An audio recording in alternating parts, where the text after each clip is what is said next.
guys, I hope you all been doing great. Welcome back to my channel. My name is Veronica, and if you don't know me, I talk about all things fashion, sewing, and sustainability. And for today's video, we're going to be making another custom order. Okay. So for today's custom order, this is one of my most loyal customers. She consistently buys from me and places custom orders with me all the time, and I love her. She asked me to make a New Year's Eve dress for her mom, which she's gonna gift to her, and she wanted to go something simple and classic, so I'll insert a sketch here. Basically just like a high V-neck with no shoulder or no sleeves or anything, fitted, and about like below knee level. And for the fabric of choice, I wanted something like satin but stretch, because with that kind of garment you want like a bit of stretch. I wanted more like a crepe fabric, but I couldn't find in the color she wanted a crepe, or more so I couldn't find that fabric that would come in time. A lot of them were like from international and they wouldn't get here in time, and she kind of placed it kind of late. But because she's such a loyal customer, and I really don't have that many custom orders at the moment due like within this month, I was like, I'll make it for you, of course. So I instead opted for a satin, like a stretch satin, which it really doesn't have that much stretch, it just has a little bit, but it's just enough. And she wanted it in like a hunter green, which in the photo it looked much brighter, and then I got it and it was a lot darker. And that's always a struggle of buying fabrics online. I got it off a shop on Etsy. So I'm going to take you guys along as I make this dress. I'm going to give you my tips, my advice. So the first thing we're going to do is drape the pattern onto the mannequin. So let's just get straight into it. So the first thing we're going to do is mark out our lines. I'm using my draping tape. And if you don't know how to drape, or you want to know more about the tools that I'm using, make sure to check out my draping 101 video. So she wanted a high V, not like a low V, because she doesn't like to show off her chest. She also told me that her mom is a size 4, so she is quite small. And we're going to work with just one side of the mannequin. Before I keep going, let me mark out a size 4 on here, because this is a size 6 mannequin. Okay, so for a size 4, it's between a 32 and a 34. I'm pretty sure this mannequin is a 34 and a half. This mannequin is a 34 and a half. So I'm gonna mark it out at like 33.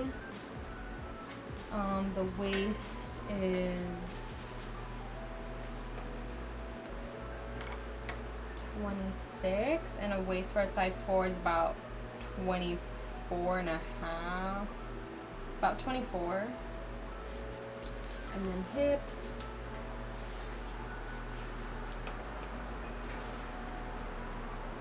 this is a 35 and a half, so they're like about a 34. So what I'm gonna do is I'm gonna measure out like and mark where a size 4 would end on the back.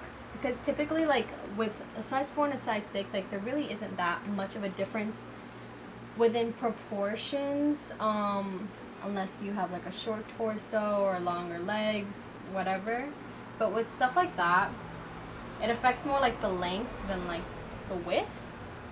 And a 4 and a 6 isn't that drastic, so you can kind of like mark it out. Okay, so make sure that like from this center line here, there's like an even space on both sides.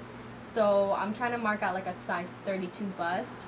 So there's about like an inch. Let me mark out this other 32. So there's about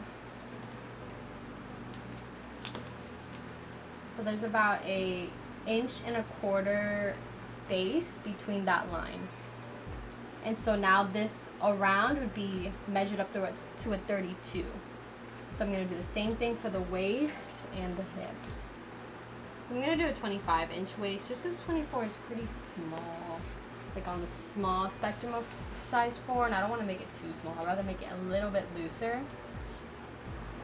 So again, you want to make sure that there's an even space on both sides. So this is about an inch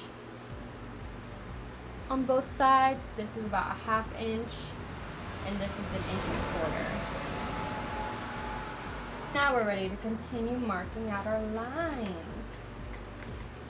So we're just gonna be working with one side at a time because it's gonna be like an even. It's gonna be the same thing on both sides, besides for the bottom.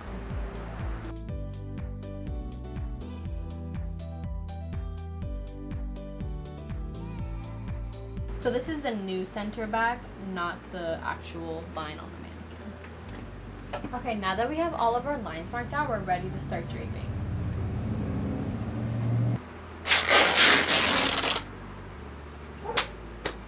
That sounded dramatic. It's because I was cutting 2 layers at once. So I'm going to put a bust bridge on the mannequin because I don't want the fabric, like whenever I'm draping, to concave into the chest here. So I just took a piece of muslin and I cut it out. Aye! That hurt. I really went through my finger. You want to make sure that it's really taut, like really tight. It seems really loose, so I need to like pull it more.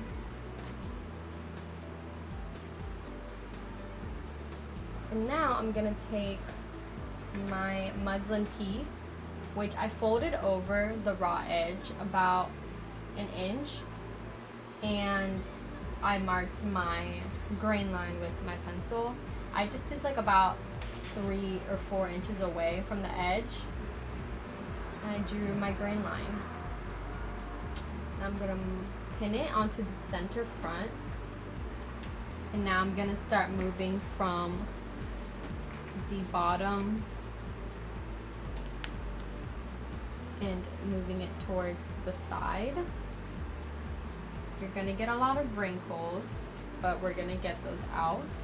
So I kind of just pinned 2 places there, and I'm going to snip off this extra fabric, but leave like about 1 inch space, and that starts to relieve some of the tension here. And so naturally it starts giving me a dart here. All this extra fabric has to be turned into a dart. I don't know if I should do a princess line dart actually, or a bust dart. So I think I'm gonna do some princess lines instead. Not like straight from up here, but like coming from the armhole down. So I'm going to unpin this and just kind of scooch it over while I put my line. Now that I have everything smoothed over and pinned, I'm going to start marking it with my pen. So I'm just going to go right over the draping tape, and I just like to use a pen. I don't use my erasable pen just because in case I have to iron, I don't want the lines to disappear. But you can use chalk too. I just like using the pen. With that extra piece that we cut off, I'm just going to use it for this side. I'm going to move over the fabric, and again just start scooching the fabric over, making sure everything is really tight. You don't want it loose.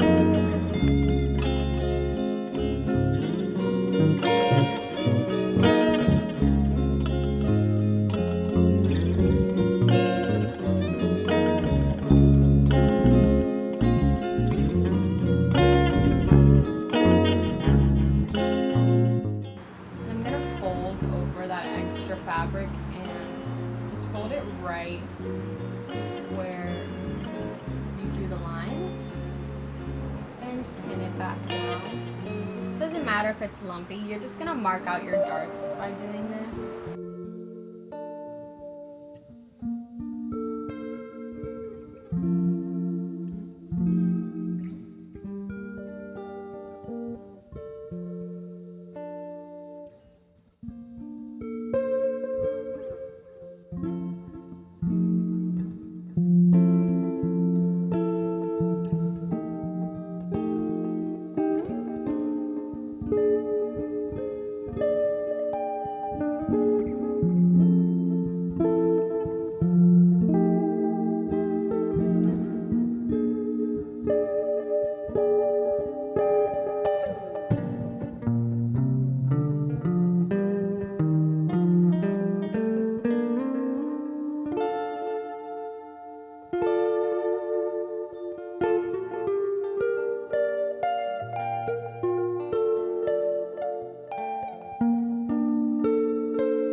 for the skirt, I put the grain line kind of crooked so that I wouldn't have to add any darts, because typically if you align the grain line, the straight grain, along with the mannequin, you would have to add a dart like I did back here because of the extra fabric.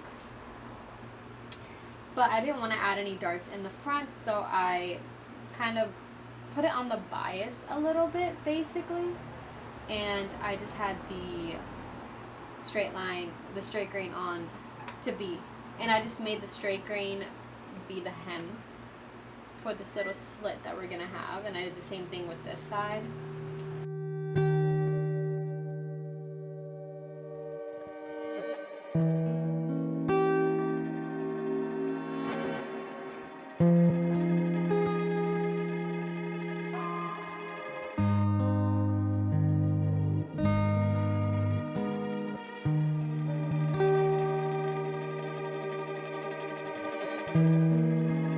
So I have it all marked up, and now we're ready to start transferring our patterns onto paper.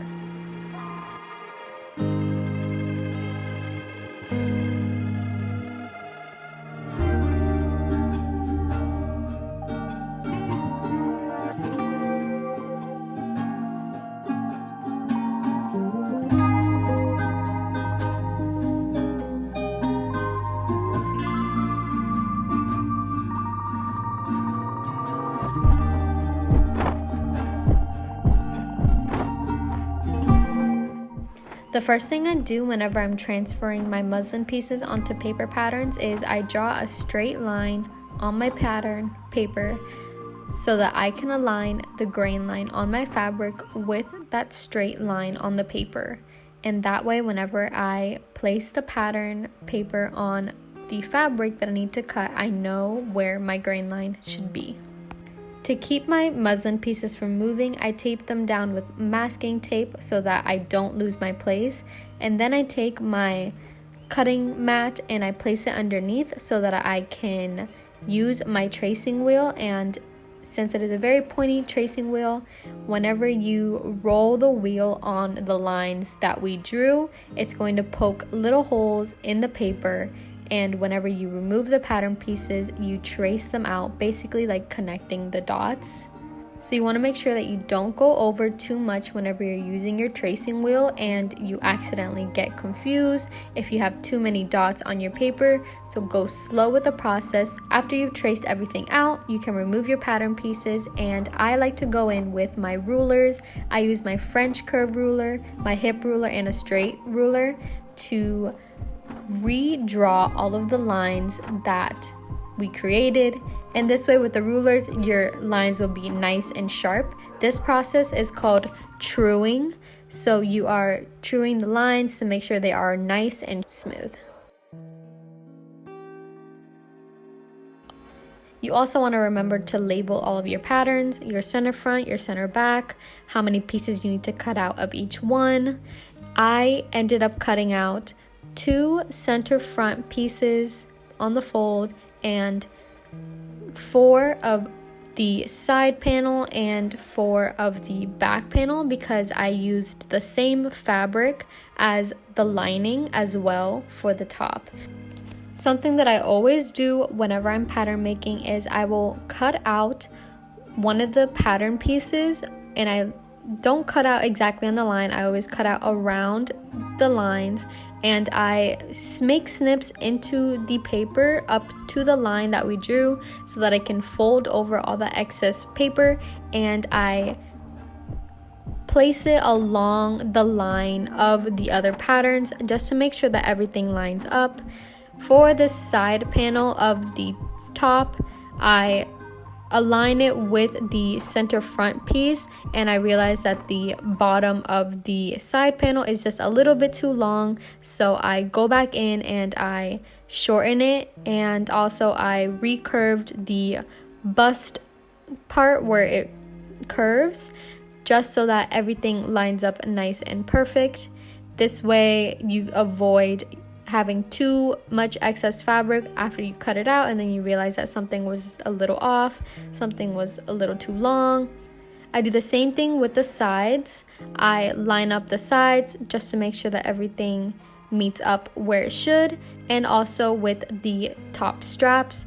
For the straps, I ended up needing to make the center front pattern piece strap just a little bit wider so that it meets up with the center back strap.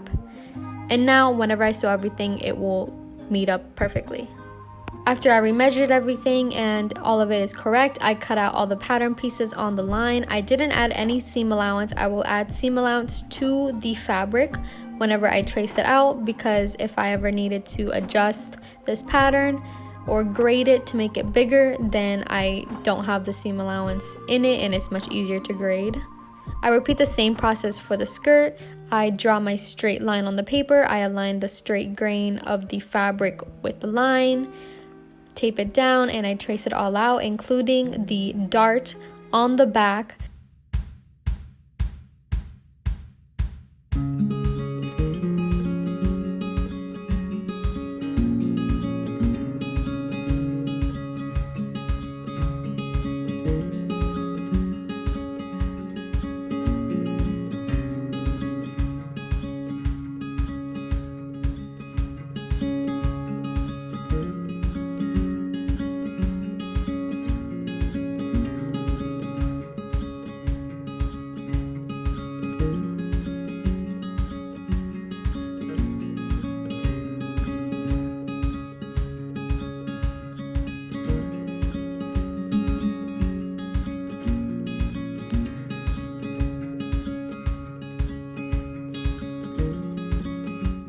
For the ruffle that I'm going to be adding to the skirt, I measured out the front hemline of the skirt panel, traced out a circle that measures 25 inches. From that edge, I measured out 4 inches all the way around that circle to make a donut-like pattern.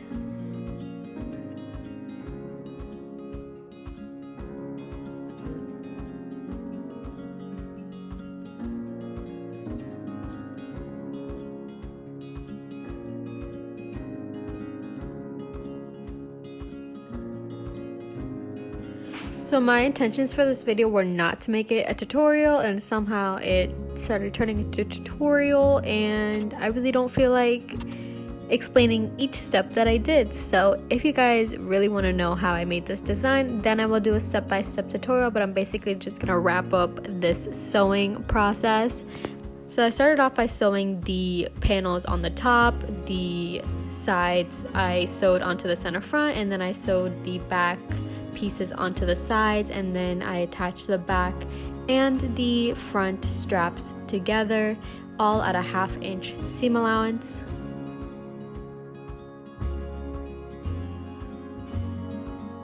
And then I attached the lining piece and the self fabric together at the neckline. I am using the same fabric for the lining, so don't get confused, but I then did a top stitch on the lining portion of the top. So top stitching your linings are a very crucial step. You don't want to miss them, because honestly it really makes a difference in your garments. And then for the armholes, I folded a 1/2 inch on all 4 of the armholes, and then I pinned them together and I did a top stitch all the way around.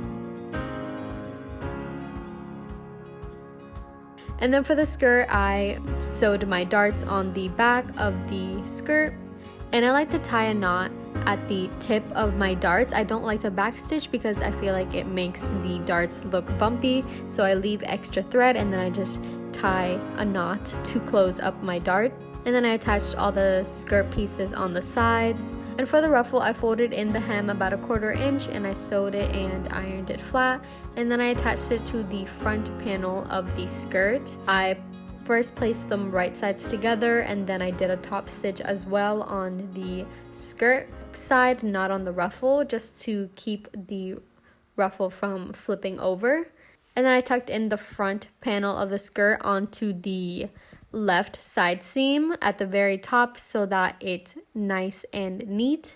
Then I attached the skirt to the top, and I first attached the self fabric to the skirt and I folded over the lining fabric a 1/2 inch, and I did a top stitch as well on the waist so that all of the seams are nice and hidden on the inside. And then I finished it off by pressing everything flat, hemming the bottom of the skirt, and sewing my label. And this is the final look.